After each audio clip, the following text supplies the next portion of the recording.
Minister Mapisa-Nqakula, who chairs the cluster. Together with her is Minister of Home Affairs, Minister Mapisa-Nqakula, and Minister of State Security, Minister Mahlobo. Together with the ministers, we have Commissioner Patlane and the Secretary for Defense, who also chairs the DG's cluster. Amongst ourselves, we will also have senior officials from the cluster departments, Home Affairs, State Security, Correctional Services, Justice, and the others. May I take this opportunity to welcome you all in this morning's session and give the floor and invite the Minister to introduce our subject. This, mind you, is in line with the government imperative of elaborating on what the President has said during his State of the Nation and the budget speech. So we would be feeding into that. Ladies and gentlemen, may I invite the Minister to say a few words and we start our press briefing. Thank you very much.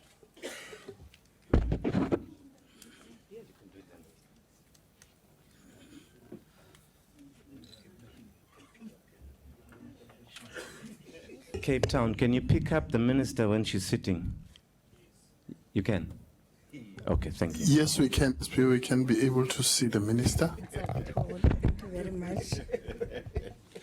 Thank you very much, ministers, DGs, ladies and gentlemen of the media. This is our first media briefing this year, following the State of the Nation address. The ministers who are here hopefully will be able to field all the questions.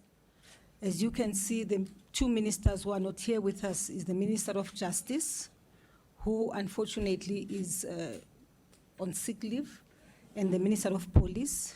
The Minister of Police is represented by Commissioner Patlane. Ladies and gentlemen, President Jacob Zuma delivered the State of the Nation address on the 9th of February 2017 under the theme, the Year of Oliver Reginald Tambo, Unity in Action, Together Moving South Africa Forward. Oliver Tambo was the longest-serving president of the African National Congress from 1967 to 1991. He led the organization through the difficult years in exile and participated in ushering in a new democratic South Africa. In honoring Oliver Tambo, the JCPS cluster echoes the call for 2017 to be the year of unity in action by all South Africans as together we move South Africa forward. During the State of the Nation address, the President emphasized that the fight against crime is an apex priority of government. The JCPS cluster is committed to ensuring the realization of the NDP vision of a South Africa where by year 2030, all people living in South Africa feel safe, have no fear of crime, and are properly served by the criminal justice system. The cluster has to ensure that government meets its constitutional mandate to protect citizens against crime by intensifying the fight against crime. Interventions for domestic stability. We've noted recent concerns raised by our communities regarding certain criminal activities, including drug trafficking, prostitution, illegal firearms, house hijackings, labor practices favoring migrants, and criminal activities associated with immigration, as well as anti-immigrant sentiment resulting therefrom. These impact on relations between South Africans and foreign nationals. Government interventions spearheaded by the Department of Home Affairs Minister in this regard are welcomed, as they did much to respond responsibly and speedily to concerns of citizens through, amongst others, meeting with stakeholders in the business sector, such as the hospitality sector. The cluster welcomes prompt interventions spearheaded by the net joints following attacks on foreign nationals accused of involvement in illegal activities, including drugs and prostitution. The interventions have helped in emphasizing sharply the issues affecting communities in this area, in particular on matters around policing and the alleged illegal activities of migrants.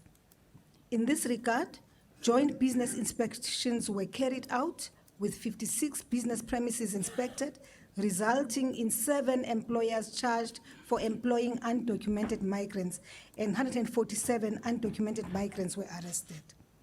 Furthermore, most of the foreign-owned shops inspected did not comply with the 60-40% ratio, as they employ only foreign nationals in possession of asylum seeker permits. We've noted the issues raised with government and reiterate the need to expedite matters in this regard through, amongst others, establish an integrated border management agency authority to improve border management, ensuring compliance with laws and the South African Constitution by citizens and foreign nationals, taking a whole-of-state approach to concerns raised by communities, and lastly, promoting better dialogue on policing between communities and authorities. The cluster will ensure that matters are resolved to the satisfaction of the South African public. We also reiterate the Home Affairs Minister's call for responsible public comments by all leaders and public representatives. We should all act responsibly to prevent any loss of life and damage to property. The launch and renaming of Marabastad as Desmond Tutu Reception Center is a step in the right direction. It demonstrates South Africa's commitment to an improved system of asylum seeker and refugee management. It discourages queues and helps in combating corruption and bribery. The new improved and modernized center with an automated booking system was launched on Friday, the 17th of February by the President of the Republic of South Africa, J.J. Zuma. The Interministerial Committee on Migration, led by the Minister in the Presidency, Jeff Radebe, continues with the work of addressing the underlying causes of the tensions between communities and the foreign nationals. Some of the challenges that have been identified and being addressed are the strict implementation of our labor relations policies as they pertain to foreign nationals, the implementation of the laws that govern business licenses, the country's border management, and the country's migration policies in general. Whilst this work continues, we urge our communities to isolate the criminal elements who are hijacking the concerns of communities to loot shops and attack innocent people just because they come from other countries.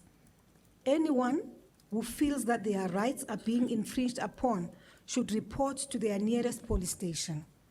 Our country has the institutional and legislative framework to peacefully resolve any challenge without resorting to violence.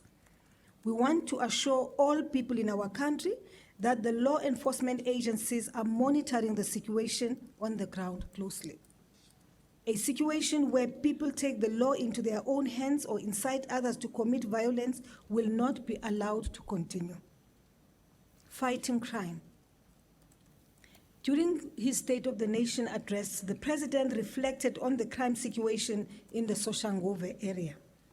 We would like to reassure South Africans that these matters are being addressed.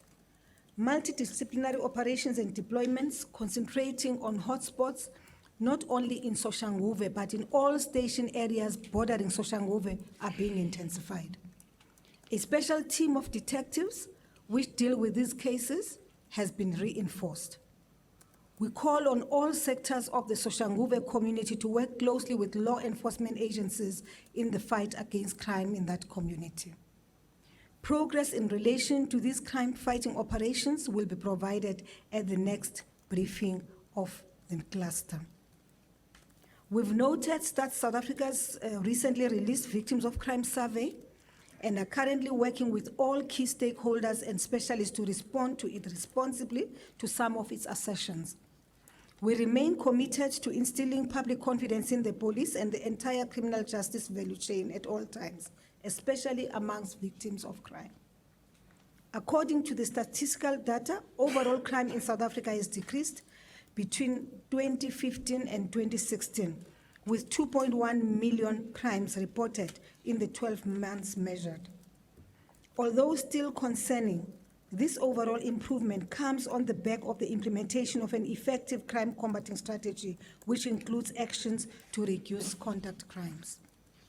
The cluster remains resolute to rid our communities of criminals and the realization of a South Africa where all citizens are and feel safe. The cluster continues to implement various crime-fighting operations across South Africa to ensure communities are and feel safe. Some of these include school safety programs to ensure that conditions at our schools are safe and conducive for teaching and learning. The commitment of prosecutions to focus on specialized crime is further reflected in the high conviction rates obtained in environmental crime, rhino poaching prosecutions, and copper theft prosecutions, in which a 93% conviction rate was maintained, coupled with an overall conviction rate of 91% in all organized crime. On unrest at institutions of higher learning, the JCPS cluster would like to recommend members of the South African Police Service who worked long hours under difficult circumstances in maintaining safety, security, and stability, and exercising maximum restraint, even in the face of extreme provocation. We further reiterate that such acts of violence as witnessed at our universities have no place in our democratic society. On safer, festive season, back to basic operations, after conducting thorough analysis of past and recent performance of the South African Police Service, police leadership concluded that urgent, focused action was required to ensure that the SAPS is an organization every South African can be proud of. It was at this point that the back to basics approach to policing was introduced. The approach focuses on every police officer doing the basics of policing properly and consistently. Amongst others, the approach prioritizes building of stronger police-community relations to improve community safety. The Safer Festive Season operations launched in October last year to help make South Africa a safe place during the 2016-17 festive season period has yielded remarkable results. The operations were characterized by high police visibility in all areas with many people, such as shopping center, malls, and beaches. Notable successes of the operations were as follows: contact crimes decreased by 5.3%, contact-related crimes decreased by 5.4%, property-related crimes decreased by 2.2%, and other serious crimes decreased by 5.3%. A total of 83,479 persons were arrested during the 705,639 policing operations, and 1,060 firearms, amongst other items, were confiscated. Tackling the social and economic consequences of the illicit drug trade. Our president has committed government to immediately review and enhance its programs and strategies that are aimed at fighting crime and drug abuse in order to ensure safer and peaceful communities. President recently undertook visits to the townships of Soshanguve, north of Pretoria, and Nyanga in Cape Town to interact with residents, recovering drug addicts, and leadership of the South African Police Service. He led the discussions about challenges as well as support needed in relation to the fight against crime in those communities. These visits underscore the commitment at the highest level of our government to build safer communities free of illicit drugs and crime. The cluster is currently following these instructions of the President in looking at ways of improving its policies and strategy. The Department of Social Development established the Central Drug Authority to coordinate efforts to combat substance abuse in terms of the Prevention and Treatment of Substance Abuse Act 70 of 2008. The Central Drug Authority developed the National Drug Master Plan 2030-17, which is currently under review. The NDMP is a government blueprint for strategic interventions to address the problem of alcohol and drug abuse. It has 3 pillars: supply reduction, demand reduction, and harm reduction. Supply reduction is to address the issues such as illegal manufacturing, distribution, sale, and trafficking of drugs and precursor chemicals. Demand reduction mainly deals with early intervention and prevention of the abuse of drugs and alcohol. On the other hand, harm reduction focuses on treatment, reintegration, and aftercare services. Government currently has 7 public treatment facilities that are operational in Gauteng. And in Gauteng, we have 1. In KZN, 2. Western Cape, we have 2. Mpumalanga, we have 1. Eastern Cape, 1. We've finished the building of 3 treatment centers in Limpopo with 1, and Northwest, 2. 2 other treatment facilities are currently being built in the Free State, 1, and the Northern Cape, 1. The government has further developed treatment model to ensure quality and easy delivery of treatment services. Prevention programs have also been strengthened to support treatment services. There are education and awareness-raising campaigns being conducted around the country.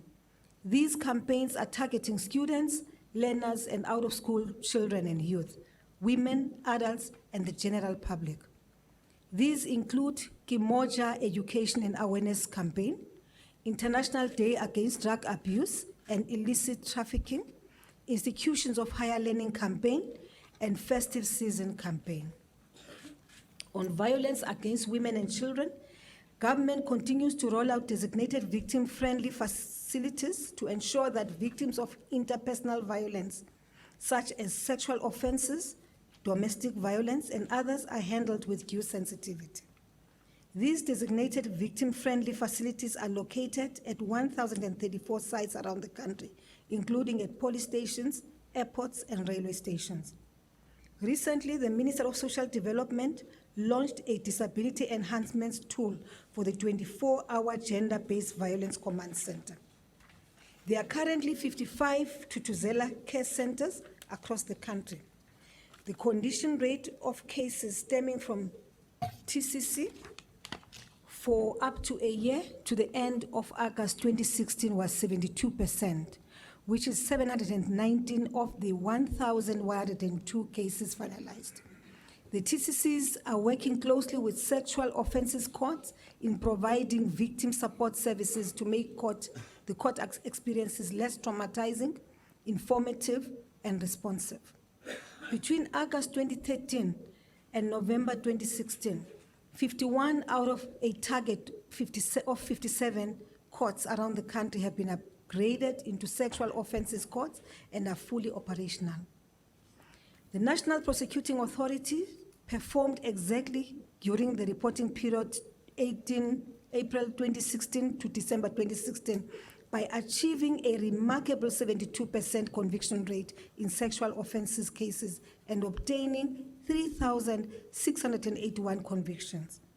This therefore represents a 1.5% increase in the conviction rate achieved through collaborative and focused approach followed by all key stakeholders. Under correctional programs to prevent recidivism, the Department of Correctional Services continues to reform in tandem with the rest of the criminal justice system. We remain committed to building a humane, efficient, and effective correctional system. Implementation of a multidisciplinary strategy in its operations, which has resulted in an unprecedented number of offenders participating in various rehabilitation programs. One of the strategies of fighting crime is to ensure that those who are released from prison, from correctional centers, do not relapse and commit crime again. The Department of Correctional Services continues to work hard to turn correctional services prisons into correctional centers through offering various services. We are encouraged that compliance levels with parole and probation conditions has improved to reach a historic mark of 98%. Overcrowding in our correctional centers is a stubborn challenge that remains a key concern. The cluster has agreed that there is a need for continuous engagement and a collective approach, both at national, provincial, and local level, to find lasting solutions to the challenges of overcrowding in the country's correctional facilities. Under fighting corruption, we continue to reap the benefits of a strong anti-corruption architecture. Progress in the fight against corruption continues. The Anti-Corruption Task Team continues to coordinate our multi-agency approach to fighting corruption and maladministration. This year, the SIU will work towards re-establishing the special tribunal as per legislative framework. This will ensure a fast tracking of SIU civil cases instituted to recover money and or assets lost by the state.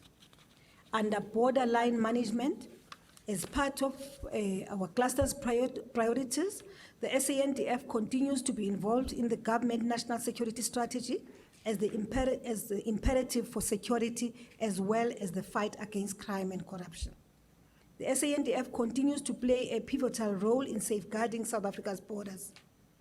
Members of the South African National Defence Force have been deployed along all the international borders in 7 of the 9 provinces. In the first 2 months of 2017, major successes have been registered. We would like to reiterate our position that no country in the world is immune to the threat of terrorism and its related activities. The JCPS cluster, through its law enforcement agencies, continues to identify and address violent extremism and terrorism-related activities. We are committed to ensure that our country remains a relatively safe and free of attempts to destabilize it.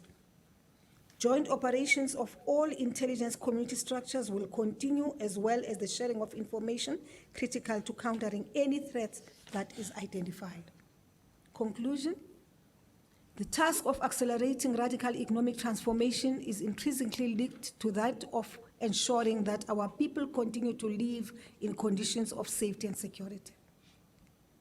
The South African government takes its responsibility of ensuring safer communities very seriously.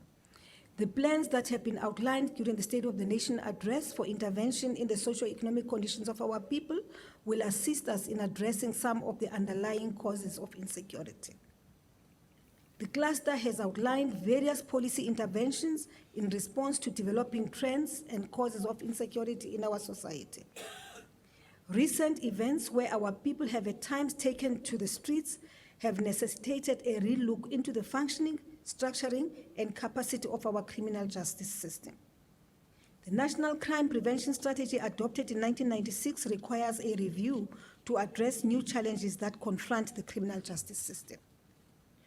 While lawful protests are provided for in the country's legislative framework, of national security concerns are cases of premeditated violence that at times accompany the protests.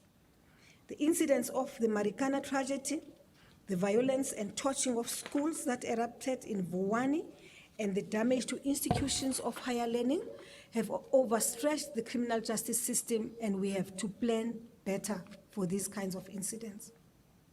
The work of the cluster of ensuring that all people in South Africa are and feel safe will continue in earnest in this year. However, government alone cannot defeat the scourge of crime and corruption. We reiterate the call on all people and sectors in South Africa to join the fight against crime and corruption. The fight against crime cannot be separated from the need for transformation of the socio and economic circumstances of our people by tackling the 3 challenges of unemployment, poverty, and the unequal distribution of the country's wealth. Each sector of our society has to play its part in creating conditions where crime may no longer thrive. We further call on each member of the public to stop looking away when acts of crime and corruption are committed. Anyone who has information about crime or suspicious criminal activity has a responsibility to promptly report such incidents to the police. Members of the public should also desist from offering bribes to public servants. Those public servants who solicit bribes should be reported to government's National Anti-Corruption Hotline. As a reminder, the hotline number is 0800 701 701. I repeat, 0800 701 701. What O.R. Tambo said at Georgetown University on January the 27th, 1987 still rings true today. And I quote, "We seek to create a united, democratic, and non-racial society. We have a vision of South Africa in which black and white shall live and work together as equals in conditions of peace and prosperity, close quote. Only when we work together shall we achieve this vision of OR that is consistent with Vision 2030 as set out in the National Development Plan to build safer communities and a just society. I thank you. Thank you very much, Minister. Colleagues, ladies and gentlemen, we will now open the floor for questions, and I will start here in Pretoria. We'll take 3 questions in Pretoria and take 3 questions in Cape Town. May I see by show of hands? We know the regime, your name, your institution, blah, blah, blah. The gentleman there, and Nicholas Bauer, and then Taker, and the gentleman right at the back. Thank you. Good morning, and thank you for taking my question. My question is for the Minister of Defense. During a post-SONA debate in the National Assembly, the Speaker of the National Assembly did say that the matter relating to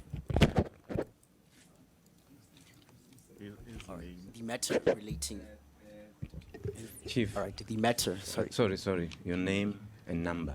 All right, apologies.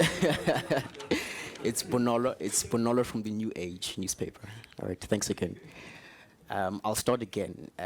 During a post-SONA debate in the National Assembly, the Speaker did mention that the matter relating to the presence of 441 SANDF soldiers had been referred to you for further investigation. I just wanted to find out if this matter is receiving special attention by you, and how far are you into your investigations as well? Thank you very much. Thank you, Nicholas. Good morning, Ministers. Nicholas Bauer from ENCA. First question is just generally to the cluster. You're calling on anybody that feels as though their rights are not being respected to report it to the local SAPS branch or station. I'd like to know what government's approach is when it comes to foreign nationals that are in the country that are perhaps too scared to go to the SAPS because they feel that they would be victimized. Some also may not have their documentation in order, but could fall victim to xenophobic attacks or attacks directed at foreign nationals. How does government deal with that, and what's your stance on it? And then furthermore, perhaps this is a question for Home Affairs Minister Gigaba.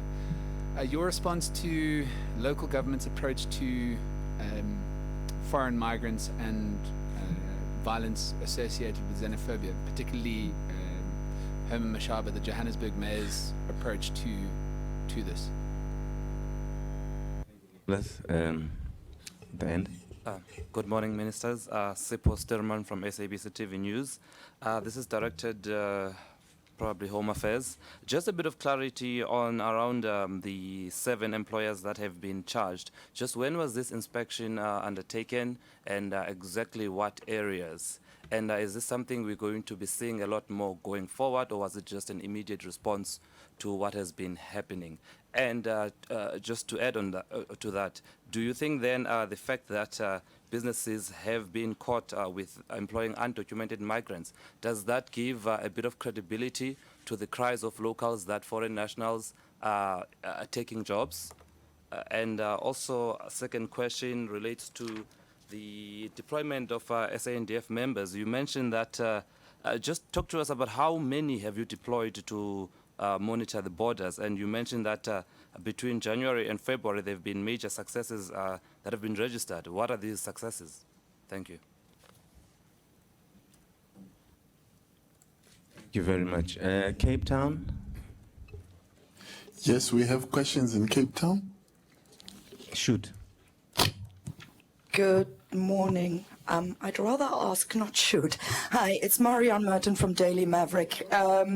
It's a question in the absence of the police minister to the acting national police commissioner, Major General Pahlane. You tabled the crime statistics for the first 3 quarters of 2016 at Parliament on Friday. This was the first time this was done since Cabinet's decision early last year that crime statistics should be tabled quarterly. What was the reason for the SAPS not having presented crime statistics on a quarterly basis, but given 9 months of crime statistics? And will the SAPS next month be able in a position to give the quarter? In terms of the cluster, my question relates to whether at this stage the cluster has considered is moving on what President Jacob Zuma on Friday told the National House of Traditional Leaders, that he had discussions with the cluster and raised certain issues that there's the laws are not correct in terms of dealing with crime, and that the cluster should consider coming up with new laws or changing laws to make the fight more effective. As the President told the traditional leaders, the police in his interactions both at Inyanga and Shoshanguve told him they arrest a criminal and then the courts release them. And a very short specific question to the Minister of Home Affairs, please. The presentation makes reference to the Border Management Agency, gives it certain status and responsibilities. However, whatever this agency may be at this stage, it is not based in law and legislation, because the Border Management Bill is still to be passed by Parliament. Could you perhaps elaborate on this? Thank you. Before we move to the second question, Hold on. Marianne, Okay. Marianne, I'm done with you. You're not coming back, aren't you? Thank you. The next one. That's okay. Thank you. Continue, sir. what I was going to request is that, because there is a feedback of some sort, if maybe we can switch off our mics that side, then we'll be able to continue smoothly. Okay. Thank you. Can we off our mics? Good. There's a mic there. Yeah, there. Thank you. Continue, sir. Good morning, Ministers. Linda Ensor from Business Day. I'd like 2 questions, please, to Mr. Mashloba. What is your view, Minister, on whether there are foreign governments or foreign agencies stoking up protest and rebellion internally against the government? And do you think extra measures are required to combat this? Secondly, to the Minister of Home Affairs, the Minister of Finance is terribly concerned about the Border Management Agency taking over customs and excise. And given the diminished returns from SARS and the threatened projection for revenue, is it not unwise to tamper with something which is working and which is delivering the goods on the customs and excise front? And apparently you and the Minister of Finance disagree on this, and is there any room for compromise or retracting the proposal? Thanks.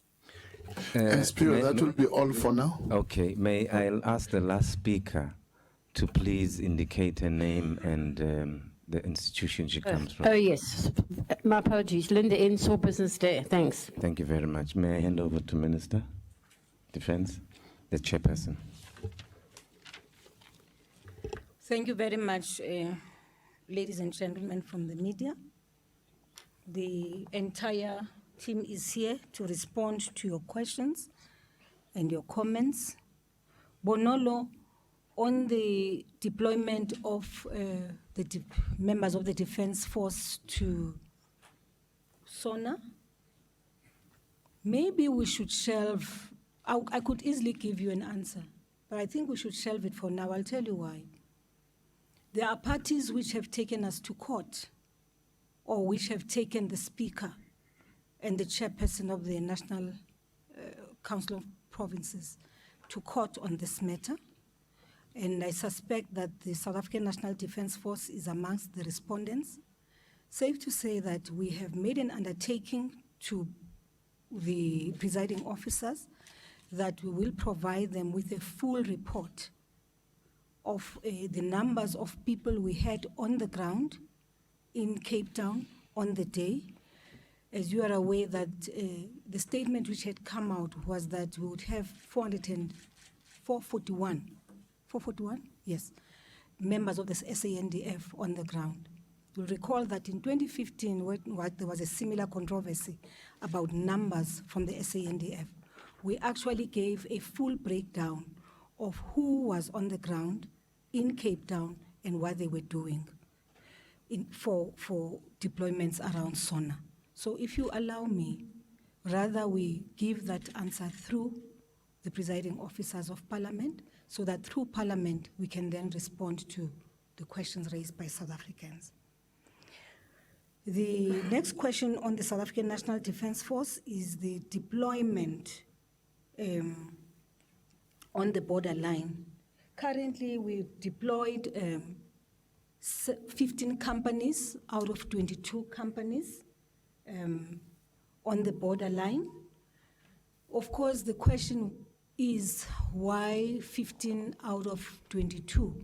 Because for some time now, I think for the past 3-4 years, we have been making an undertaking to South Africans that at some point we'll be able to deploy all 22 companies which are on standby to go to the borderline.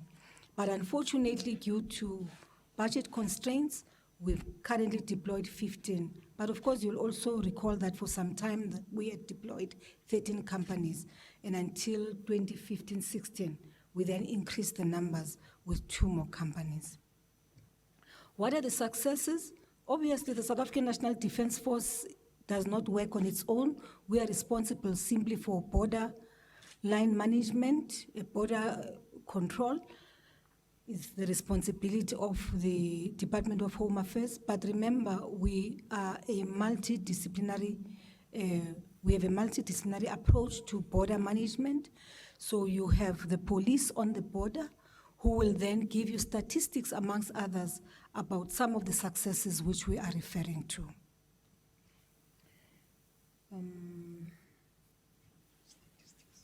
Well, the statistics, yes, we do have, but I'll leave it to the police to provide you with the statistics which will show that indeed there has been significant achievements made by this approach, this interdepartmental approach, collaboration on the borderline.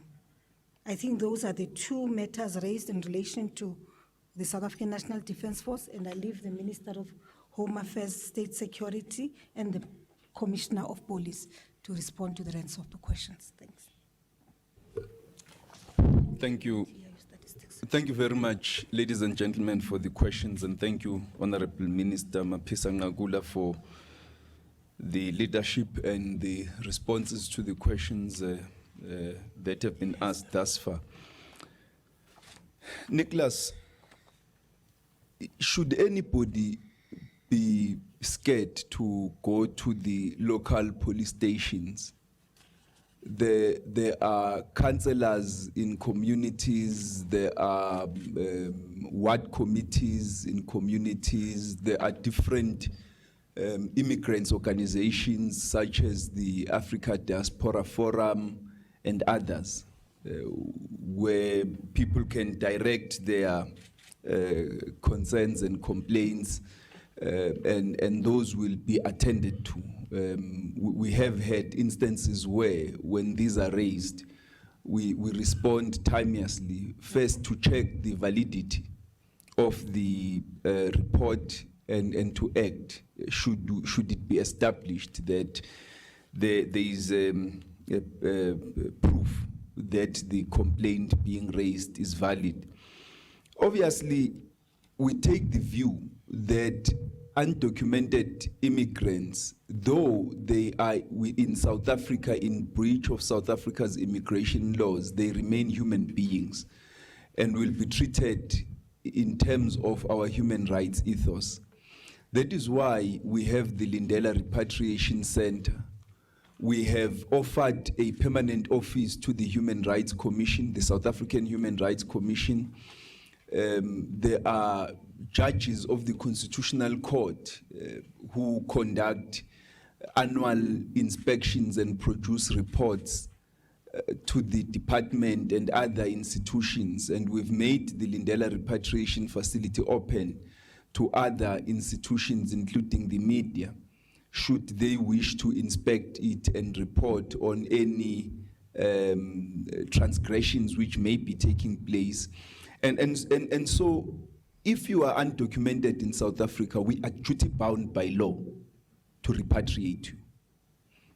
During the previous financial year, we repatriated about 33,339 people. It is quite an expensive undertaking on our part, given our budget constraints. And that is why the department has taken the view that we need a much more sustainable approach to managing migration, particularly in the region, and especially to manage the migration into South Africa of economic migrants and other undocumented migrants. Our view is to, our wish, or the plan towards which we are working, is to encourage all the nationals of our neighboring countries to enter South Africa through recognized ports of entry using documents.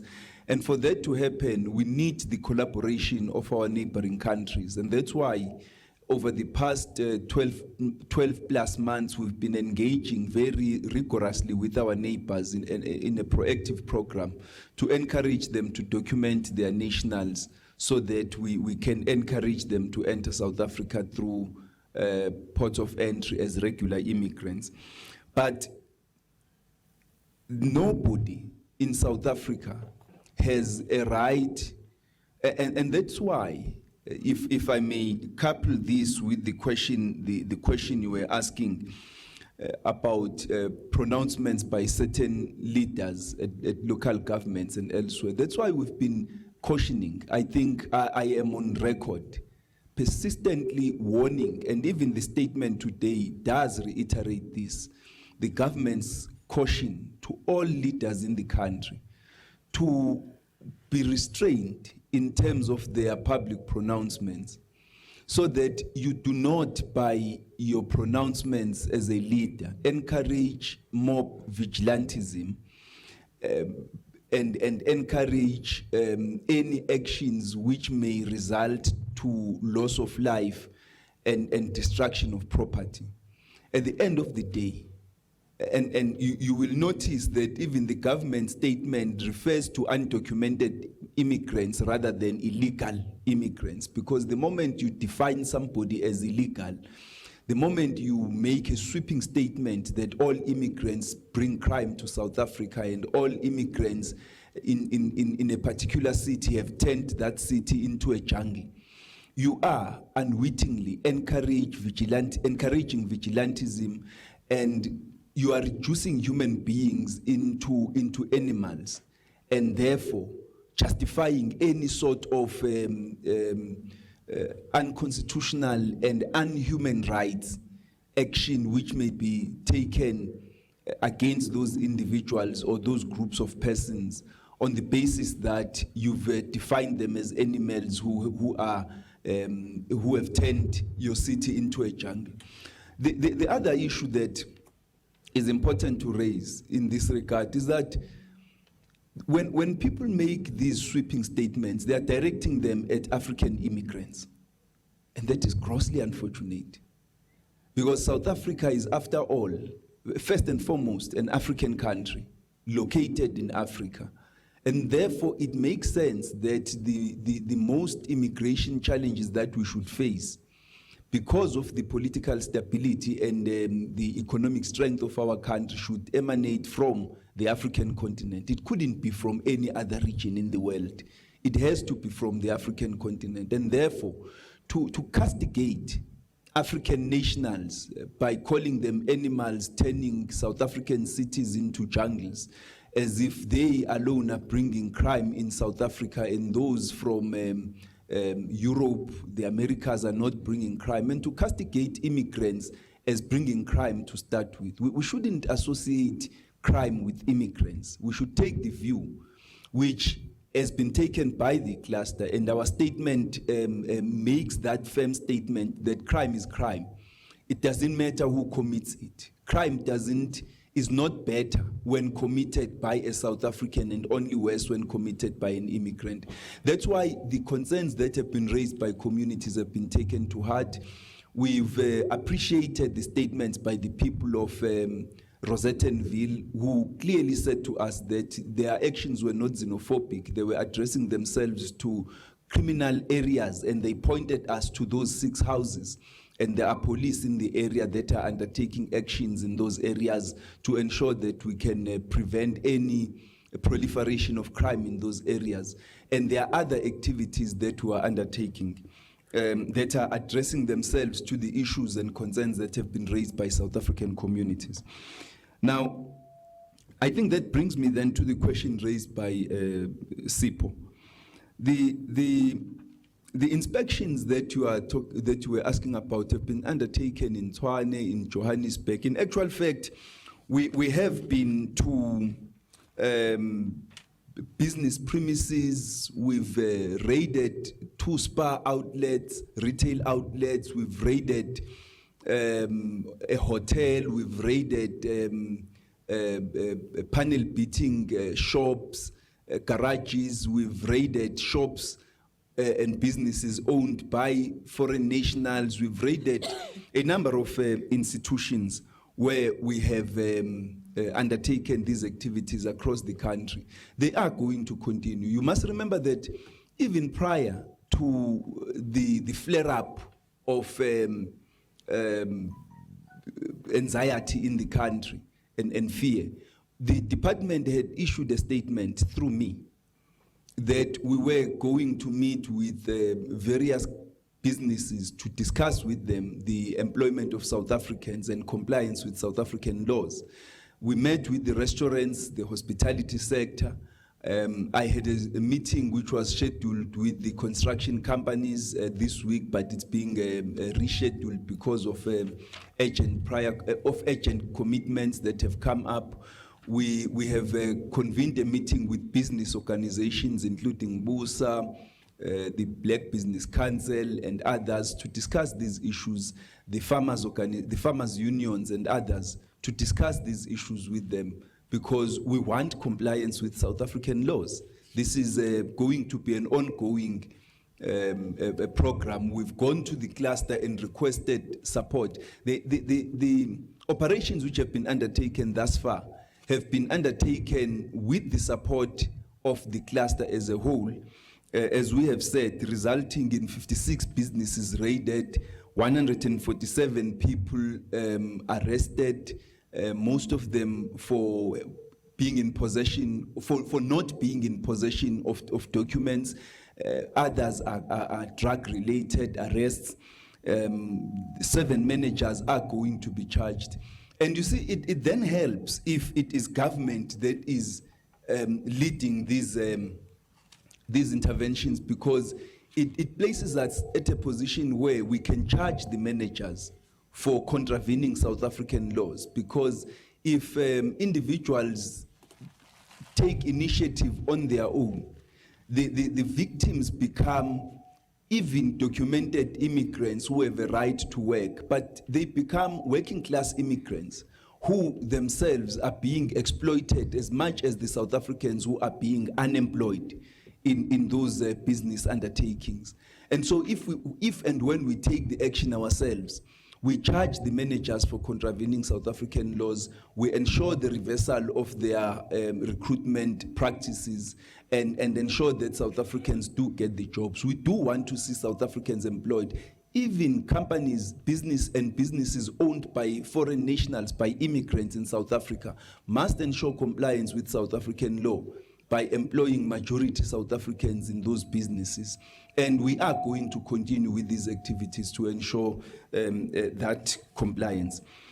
I think the Minister of Defense has responded to the issue of the deployment of the National Defense Force.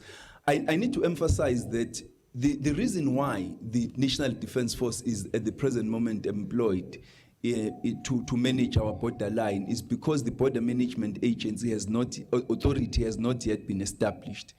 The National Defence Force has done incredible work in managing our borderline and ensuring that it is kept safe.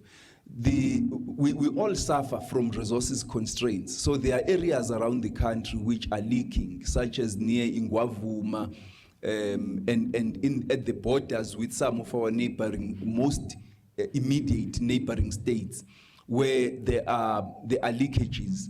And we hope that with the resources permitting and greater collaboration, we should be able to improve our management of our borderline to address those leakages and ensure that we encourage the nationals of our neighboring states to enter South Africa as regular immigrants. The question from Marian and Linda are related. And I think Marian is correct. There is no legislation yet, but the legislation is at the final stages of the parliamentary process. We expect that next week, Tuesday, the portfolio committee will approve it clause by clause and be able to then move it forward to parliament, so that there can be a second reading debate. It then moves to the NCOP and it gets passed after a process there too. And then we can start with the actual work of establishing the Border Management Authority. The concerns which have been raised by various ministers have been addressed.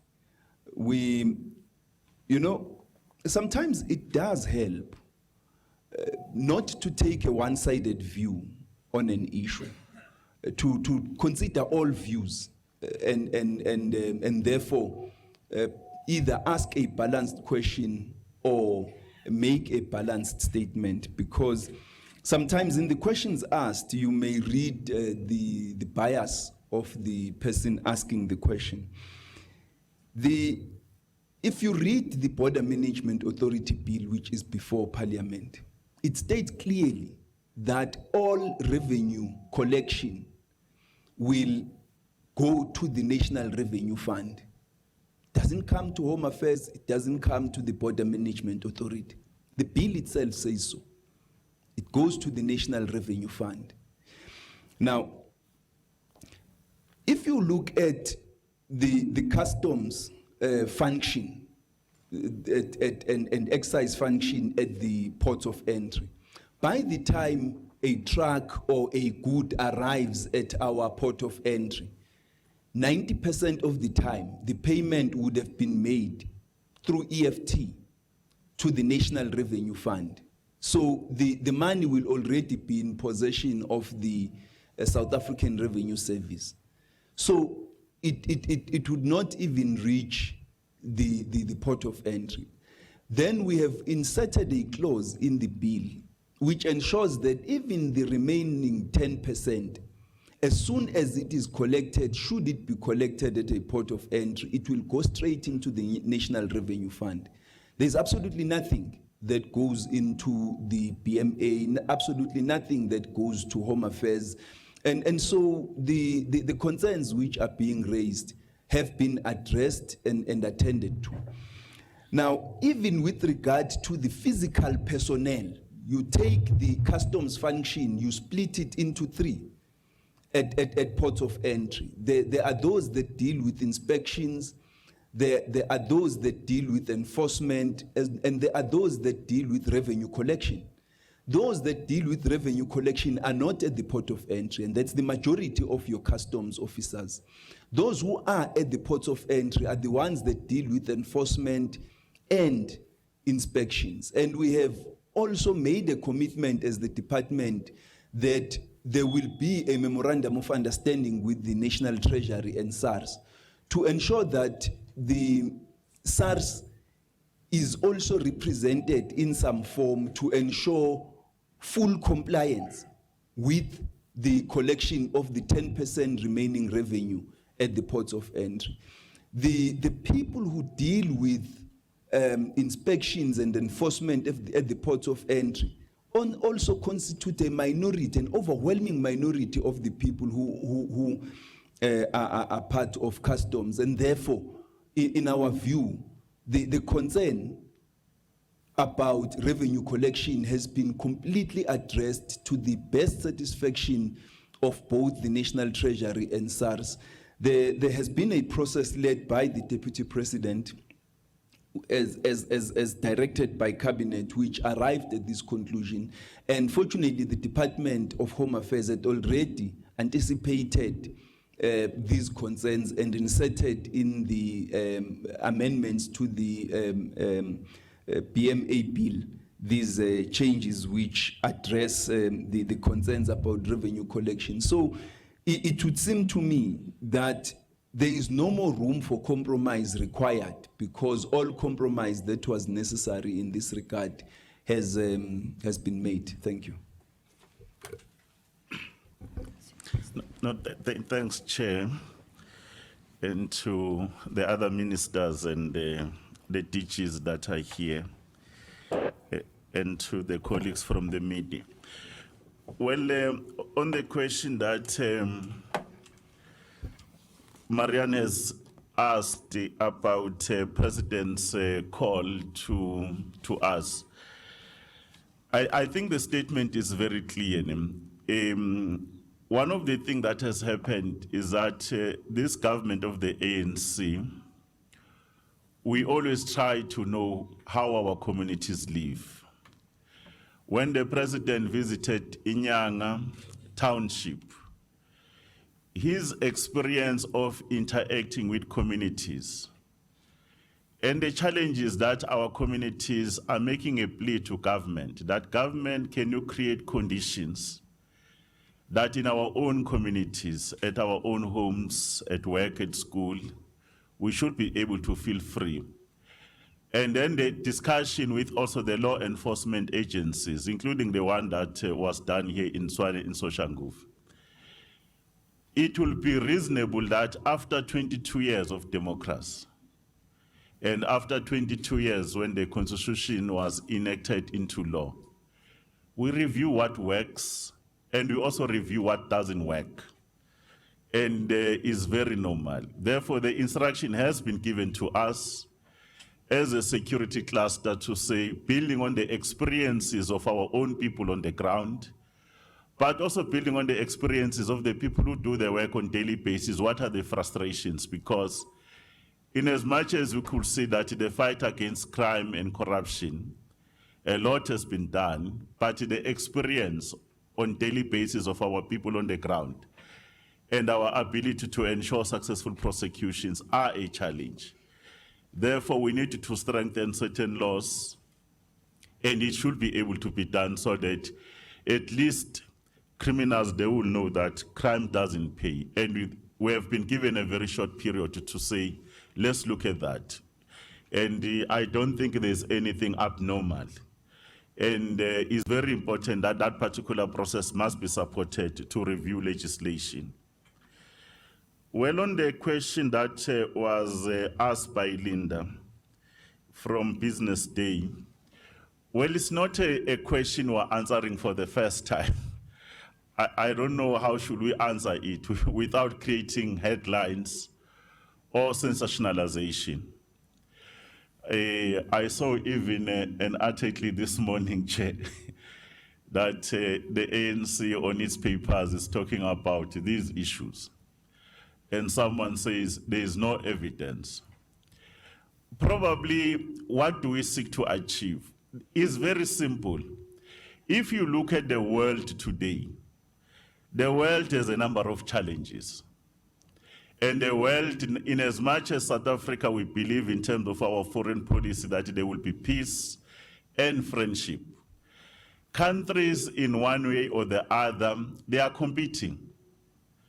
And in certain instances, history will tell you that there have been wars, people fighting for various reasons. And if you look at the world today, it's actually more unstable than it was more than 15, 20 years ago. There is a high level of unilateralism that is happening. That is actually putting the world at tenterhooks. We have also seen that in a number of countries, it's not actually even a hearsay, it's a fact, where there's been unconstitutional regime change. It will happen to any country. It does happen. The destabilization we've seen, including the rise in terrorism, because terrorism, it does not actually come up somewhere. There's someone who's supporting it one way or the other, and the devastating impact that it creates where certain states are being reduced to failed states. The color revolution that is there, of late you will know that there is a lot of militarization. You could see military zones are back again. That is happening there. Probably if, Linda, you want to write, give the context of the geopolitics, what are we dealing with? We can confirm that South Africa is not an exception of being attacked as a country because who we are, what we stand for in the communities of the world. There are state and non-state actors who are at play. They are at play wanting to exert influence in South Africa over this government in one way or the other. And some of them, they choose to influence us in a positive way. They come and talk to this government, we have a relationship.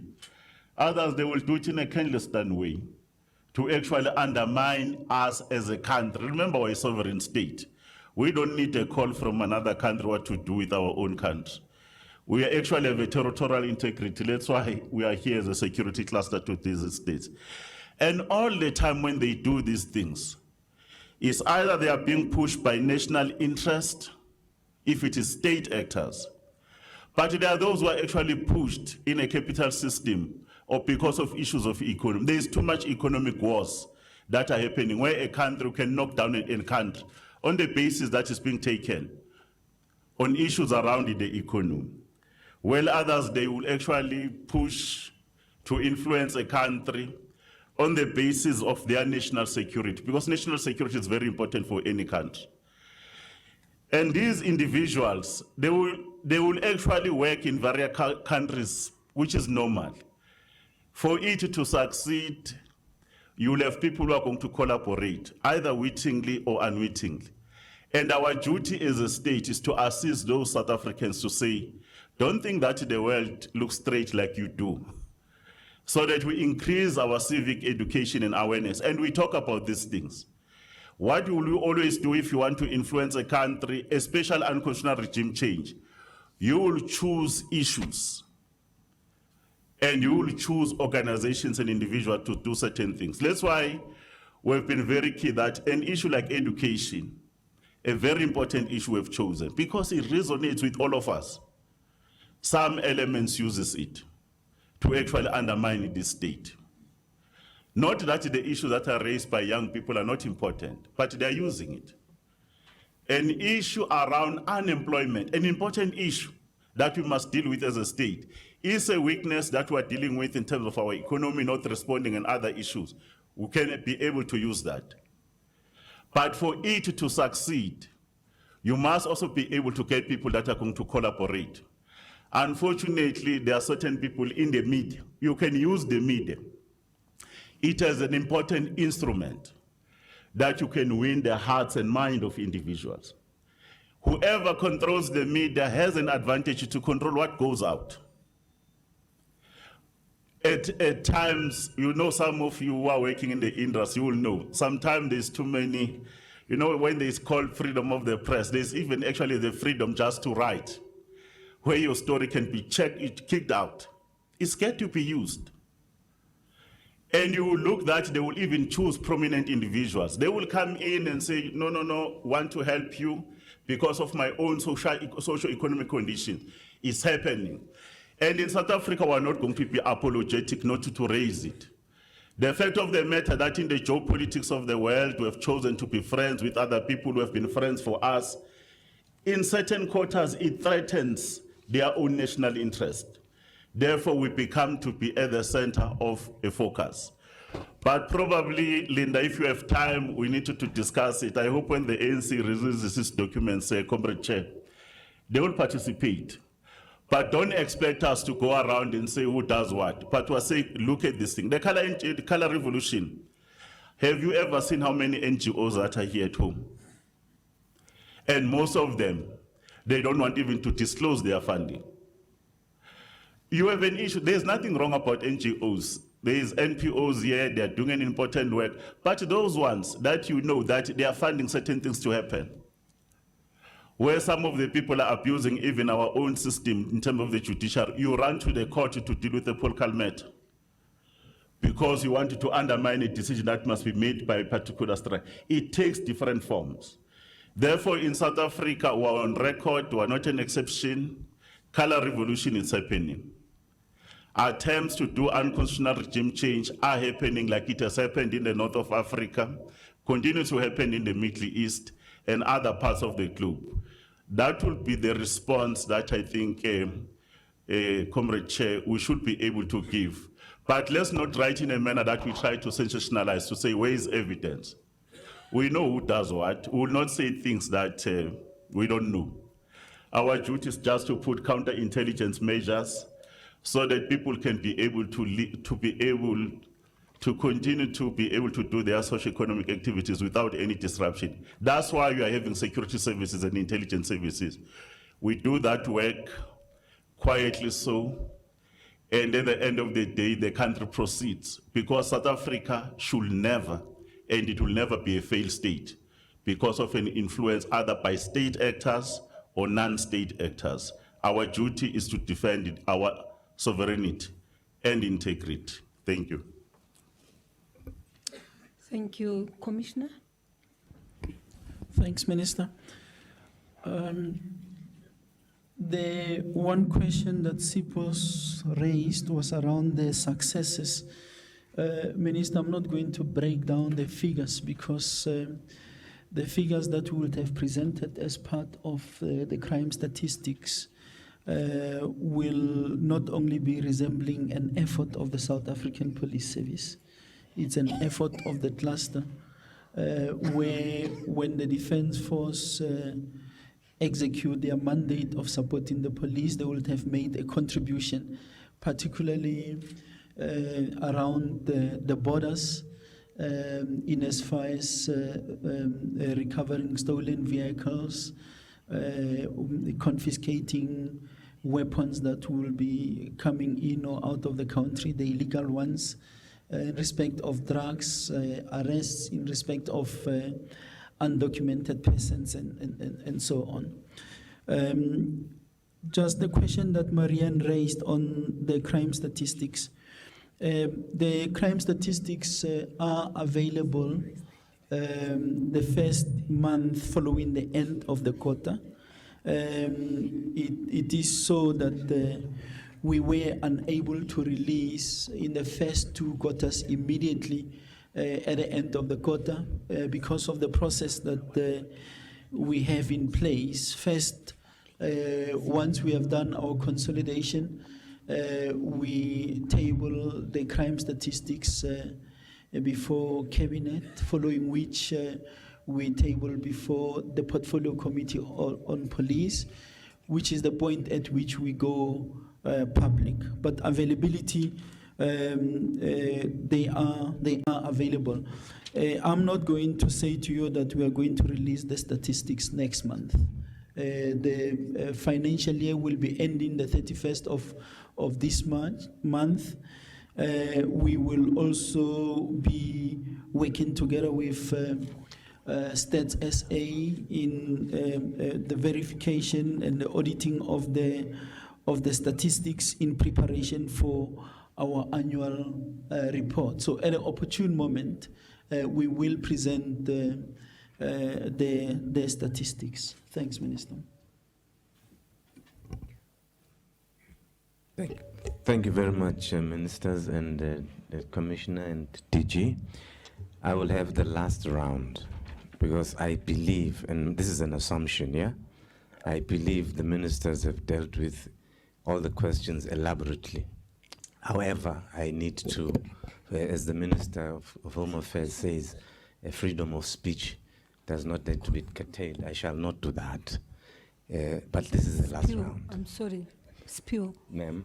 I think there is a representative of the Department of Justice here. Advocate. Yes. Because Oh, oh. there's a question which has not been responded to here, that of arrests made by the police, and how you from Justice quickly release those people on bail, and whether there is proper statistics on rates of conviction vis-a-vis the high rates of arrests. Thank you, Minister. May I request the representative from Justice to respond to that? Thank you. Advocate Skosana.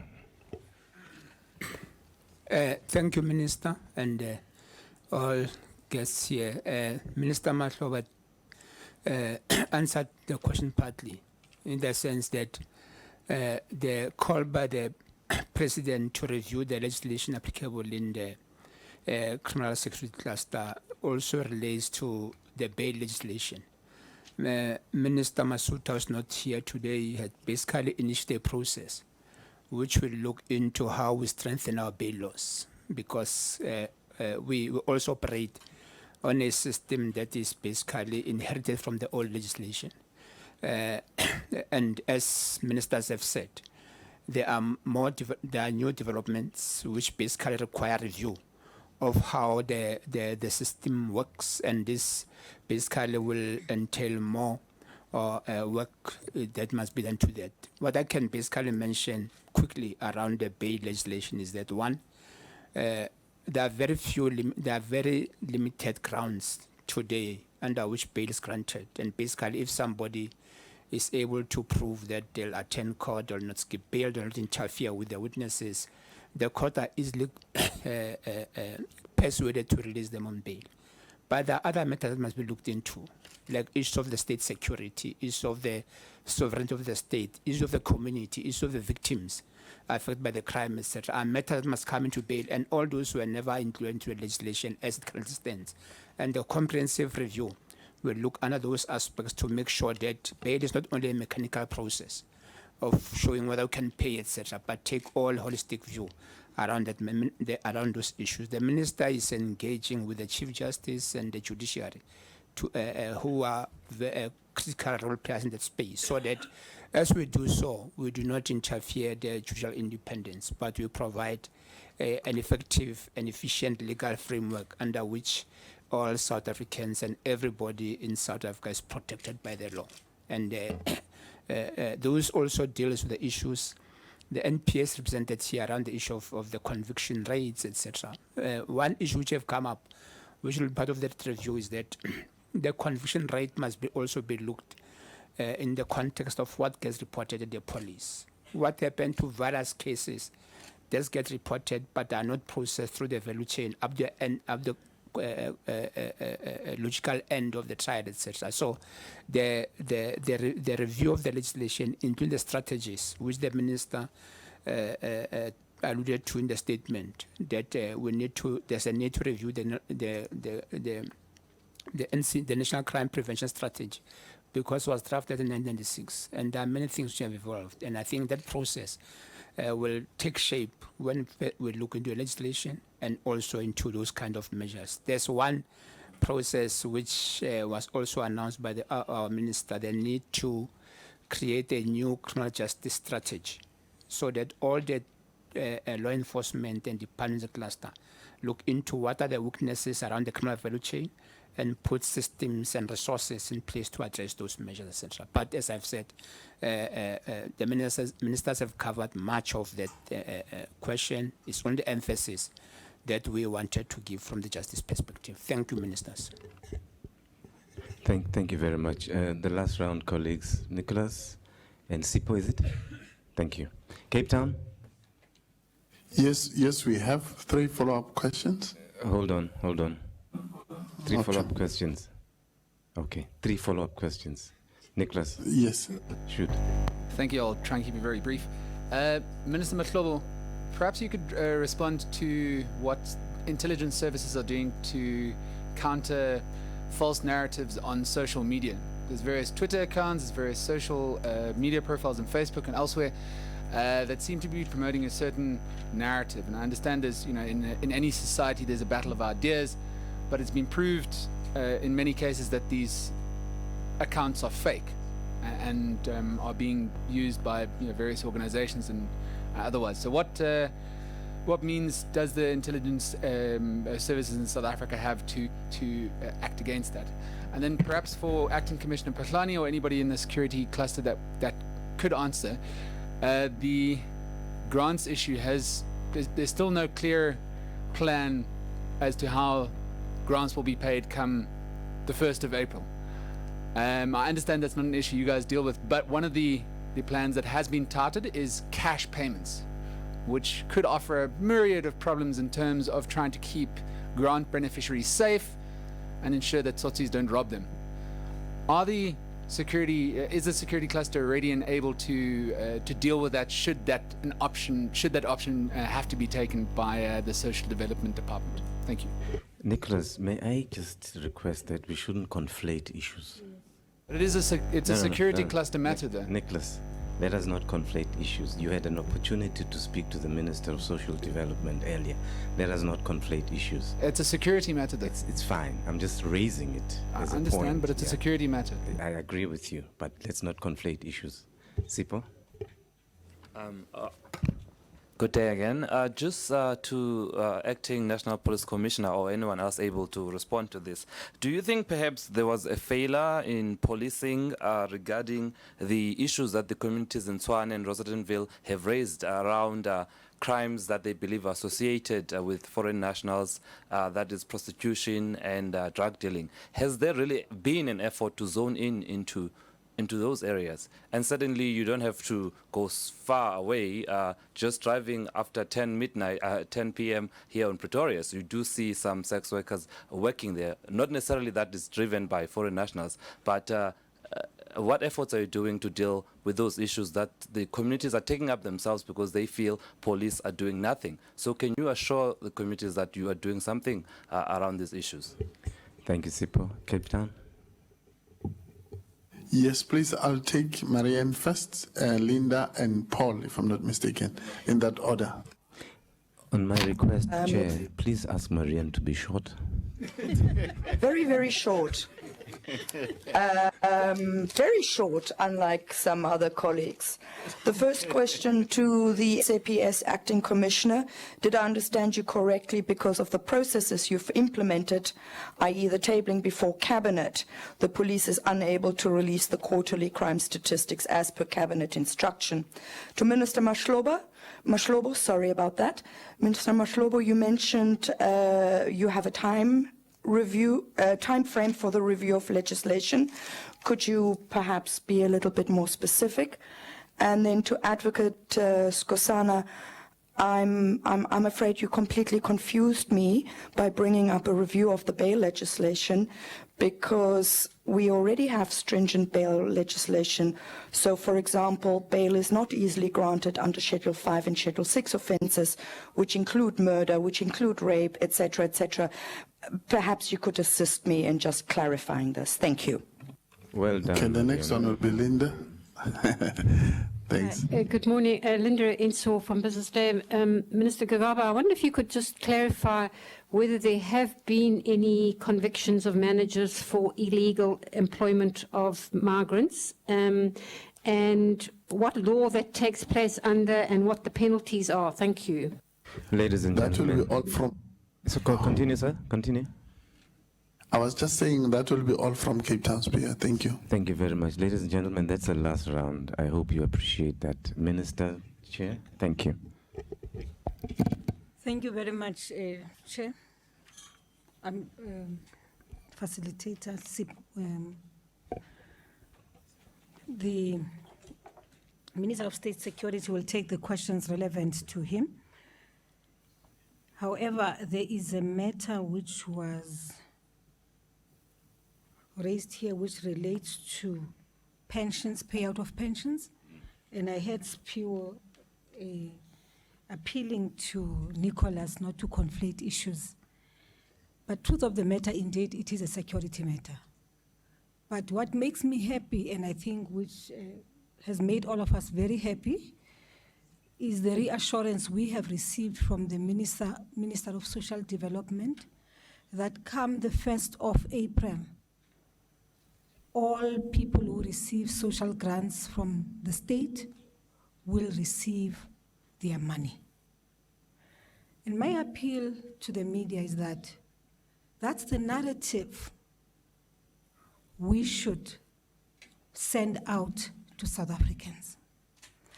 I believe the manner in which we've dealt with the issue is rather the way it has been reported is sending panic to ordinary South Africans who do not understand what is going on, what the processes are, or what the processes should be, which should have been followed.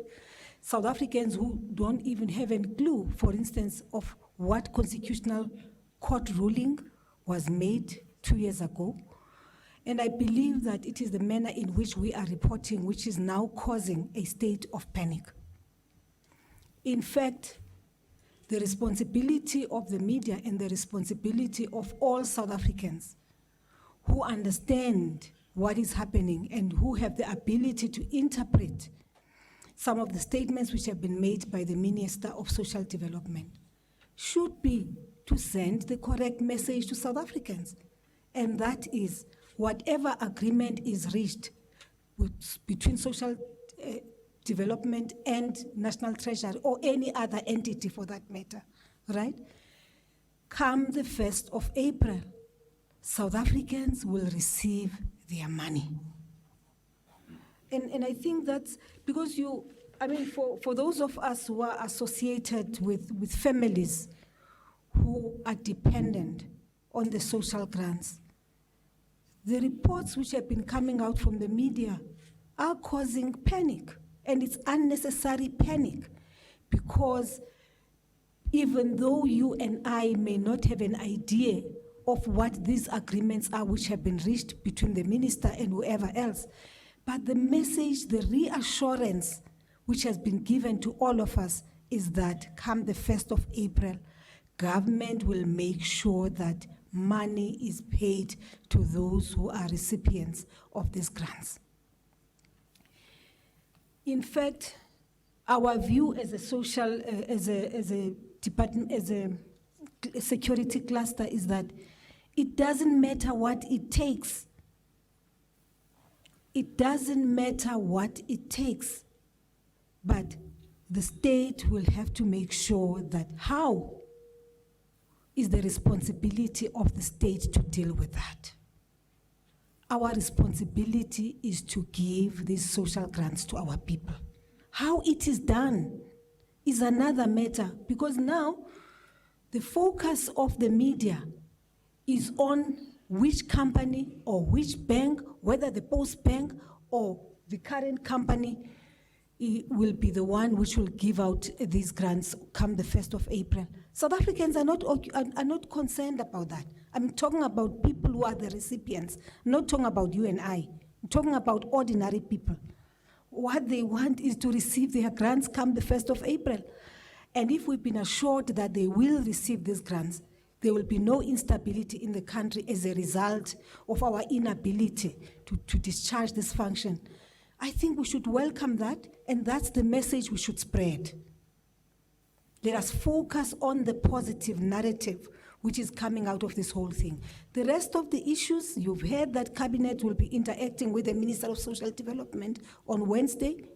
Minister has just addressed the media on the matter, and she has given, I don't think she would have given that reassurance if she does not have a plan. I'm sure there is a plan in place which has been agreed upon. She wouldn't be as confident as she is and assure South Africans about getting their money.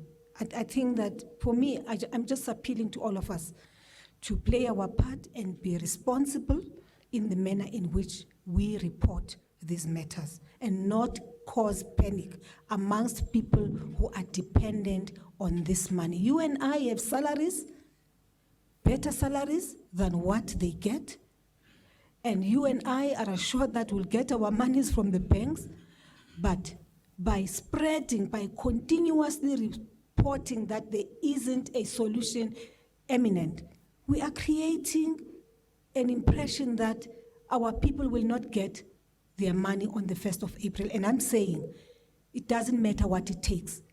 If it means that that money must be delivered in other alternative ways other than the ones which have been used, the state will have to take that decision and do that. Come the 1st, our people will get the money.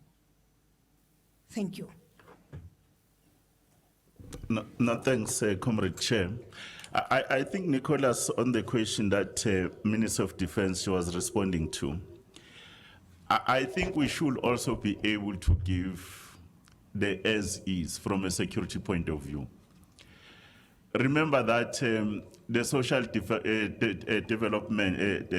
Department, there is a mixture on how recipients of those grants receive them. And the one around payment of cash is not a new one, even in time immemorial. In certain communities, because of the infrastructure, ICT, it's happening.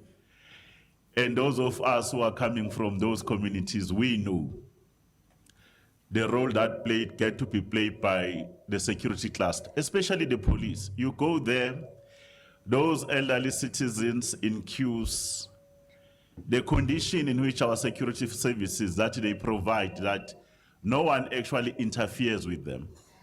And you will know that historically there have been incidents where sometimes in a pension payout point in communities, there are people who have actually tried to commit crime. They have been shooting. Our law enforcement agencies have always been able to curb that. If that's the route social development or SASSA needs support, it's not going to be the first time. The support has been provided there before. I thought that, Comrade Minister, we should just add that because it's not a new innovation. In rural communities, they know that on this particular day they are coming. On that day, the relevant police stations would be around, including intelligence officers. We ensure that the site is secured until people go back home. On the issue around the false narrative in the social media, it is one of the challenges that South Africa faces, like all other parts of the world. Remember, social media is part of our cyberspace that provides endless opportunities. We communicate there, we make friends, we do business, we do other things. But equally, remember that that space, it also has a number of risks. And one of the issues that when you put something in a social network is unedited, you are the editor yourself. The work and what has happened is that our intention, we must be able to continue like we have seen over the last 2 years, when we have started to look very seriously around cyberspace, including the bill that we are putting in Parliament just to make certain things criminal. We have to continue to actually do civic education and awareness. The space, instead of actually giving us endless opportunities, there are negatives that are coming up. There's a lot of peddling that is happening there. And the information that get to be posted in them, and the way it harms certain individuals in terms of criminal injury, and is one of the biggest space. You know, for an example, there was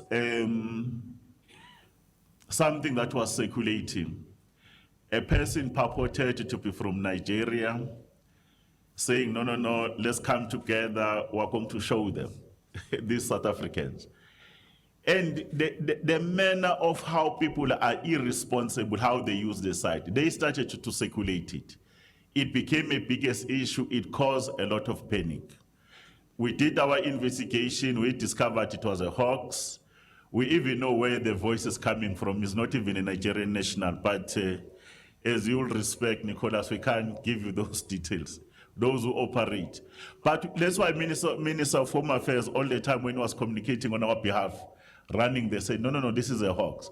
You know, you even see photos where people, they are saying, no, in Winterfell, someone has been mob justice there, beaten, someone actually using a knife. How can you just slip down on someone who are not even being tied? And then you allow someone to actually take your throat out. It doesn't happen. And then there's what do you call it, also the problem of photoshopping, which is also one of the problems there. We are contemplating, Nicholas, apart from monitoring, because of the capacity to monitor, we are contemplating to regulate the space. Even best democracies that are revered, they regulate the space. But we will need the society to be with us, because when we regulate the space, they will start to jump that we're interfering with human rights. Human rights and security, national security, they are not mutually exclusive, but they are mutually dependent. And if we can start to get that understanding when we communicate, because if that space, we don't actually use it, sometimes you will get a real alert, but because people are using it for other things, you will not be able to respond. And most of our challenges are coming from that space. We will be actually discussing to say, how do we regulate it? It's not the first time, but our capacity to be able to do certain things we should be. One of the worst things about the space is when people wanted to transmit information that we have not actually even verified. You know, there are too many postmen and postwomen here. You get something, you don't even know that it is authentic. You started to say smoke and pass. And then it causes those particular issues. But regulation is the way to go. But secondly, is the issues to say civic education and awareness, because that's how you could go. One last issue that I think as people we should always avoid is to try to be judgmental. You know, sometimes we rush to judge instead of informing from a factual point of view. The issue to say there was a failure from the police. Normally they like to say there's an intelligence failure. And not addressing the root cause of certain things that are happening in those communities. If you can do your research there, you will know, like Minister Kikaba has said, how houses actually move from particular hands to some other people's hands. Then those houses, then they became a haven for criminality. And we're not actually placing emphasis about that. Normally, you have a governance failure, someone must fix a pipe for water. It takes time, a pipe is not fixed. Then people get into the street. You'll jump and say, where were the police and intelligence? When we're supposed to say, in terms of good governance, those who are supposed to solve problems, can they solve the problem before it becomes a security matter? But the other issues the general is going to be able to respond to. Because all the time, we'll rush to say security failure. When we act, there's also the temptation to say we have securitized. Without checking why did we bring security there? Because someone, he or she, has conducted himself in a particular way, and those who are supposed to lead and manage that particular issue before it boils down and becomes a security issue. We are not raising those issues. We are just, my view, is that let's allow the general to respond, but there are other issues before the matter became a security issue that had to be attended to. Thanks, Minister. I know Sipho likes this question, and he has become a broken record now.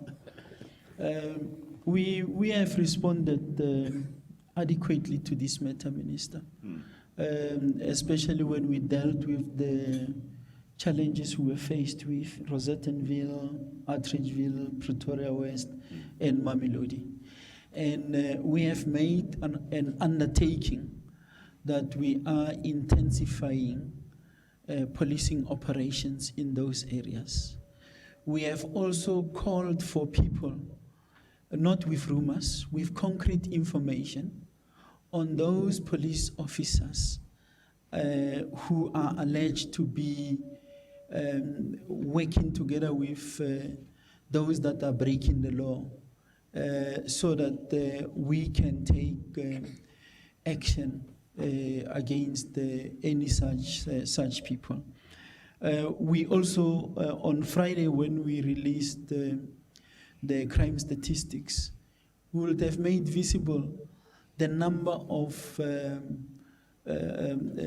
successes recorded in respect of those crimes that are dependable on police action, which have shown a significant increase.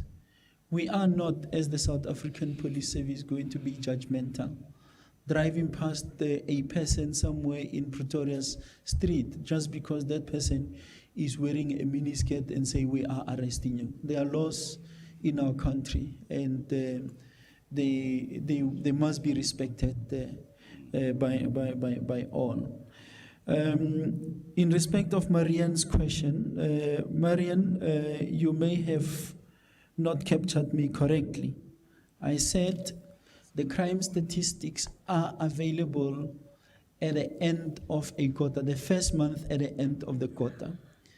We are not making them public before we follow a process, and that process requires from us to present to Cabinet and to present to the Portfolio Committee, at which point the communication to the public and everyone is then being facilitated.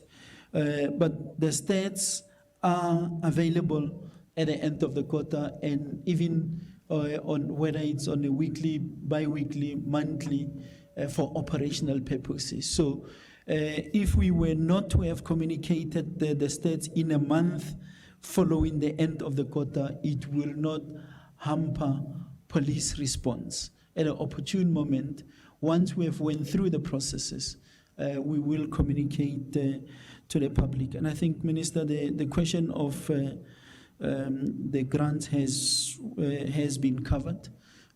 Even in those outlets where cash is not paid at a school somewhere, whether it is at a ShopRite or wherever, on those days that there are payments, police presence is being increased because we would have done an analysis which may suggest that during those periods, certain crime categories are on the increase. Thanks very much.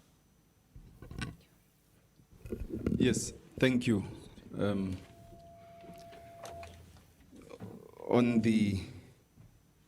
Just before I go to the follow-up questions from Linda,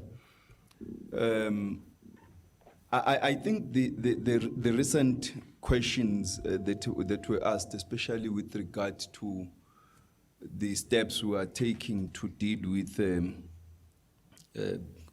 policing matters, intelligence matters, and others, they emphasize the whole of state, whole of government, and whole of society approach that is highlighted in our statement, because it's important for us to act in an integrated fashion as government, addressing the challenges which are being raised relating to houses that have been hijacked from their rightful owners, conversion of those houses to drug dens and prostitution brothels, with regard to entire flats that have also been hijacked and converted to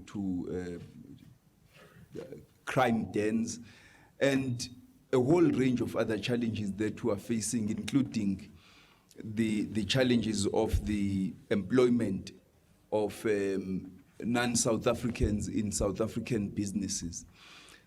And the results that we are reporting, the 147 people arrested, the 56 businesses inspected, and 7 managers charged, are all because of this working together through the National Joint Operations Center. And the more we continue acting in this way, the more we are going to succeed in dealing with these issues. It's quite instructive that one business was employing 46 undocumented immigrants. 46. That's just blatant violation of South African laws and spitting in the face of the law. We really have to put an end to this, because I think we all remember there is a mic that's on. Thank you. Because we will remember the devastating effects this had at Ispingo in 2015, when Kwajina factory employed undocumented immigrants altogether. The result of that was thousands of people displaced, 7 lives lost, hundreds of properties destroyed, country on tenterhooks, relations between South Africa and our neighbors ruined.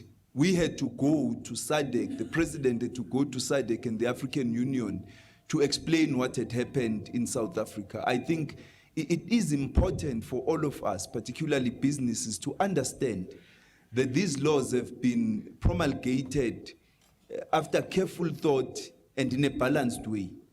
We need to comply with them, to enforce them and ensure that we don't do anything which may result in all of these unintended but devastating consequences arising as a result of irresponsible activities. Now, you will remember, Linda, that the Immigration Act with the new visa regulations were promulgated in 2014, the new visa regulations. So we now are moving towards the implementation and enforcement of those regulations. And this is the paradigm shift that you are seeing. From punishing the victims of illegal employment towards punishing the enforcers of illegal employment. That's why we are taking action now against the managers, because both the South Africans who are not being employed because they are being insulted and accused of being lazy, of being criminal, of being untrustworthy, and of having no integrity, as well as the undocumented immigrants who are being employed in order to lower the conditions of employment, to lower the wages, because the undocumented immigrants are not going to become unionized, and you can fire them at will prior to employing them and surrender them to the immigration authorities. That altogether is criminal. And that is why we are taking the action against the managers. But we've taken the view as the department that we would rather we cooperate and collaborate with business in implementing South Africa's laws. I think it is in the interest of South African business that we should implement these laws and get South Africans employed, so that we can get as many of our people off the streets into productive employment as possible. We are also going to be meeting with the unions to ask them to support us in this endeavor, so that we can ensure a successful increase in the rate of employment of South Africans. So the convictions have not yet taken place. We have only charged the 7 managers. If we are successful, yes, there will be convictions. This is according to the Immigration Act and the visa regulations of 2014. And this is in relation to the penalties. You can either pay a fine or serve a 2-year sentence in jail. That's what the visa regulations as well as the Immigration Act say. And that's what we hope to successfully conclude. Thank you. Thank you very much. Please enjoy Sunday lunch. Bye. Thank you very much. On behalf of the Minister of Defense, the Chair, may I thank all the media practitioners and our DGs for the support. Thank you very much. ubefuna headline vele. Yeah. This one ngimbuza ukuthi ufuna headline. Fair. How are you doing? Thank you. Hi, how are you? Good. Kukhona ngilambile endifuna ngiyocampaign. I don't know. Usayiphumela ngibani? Ngisemlotha ngiyocampaign.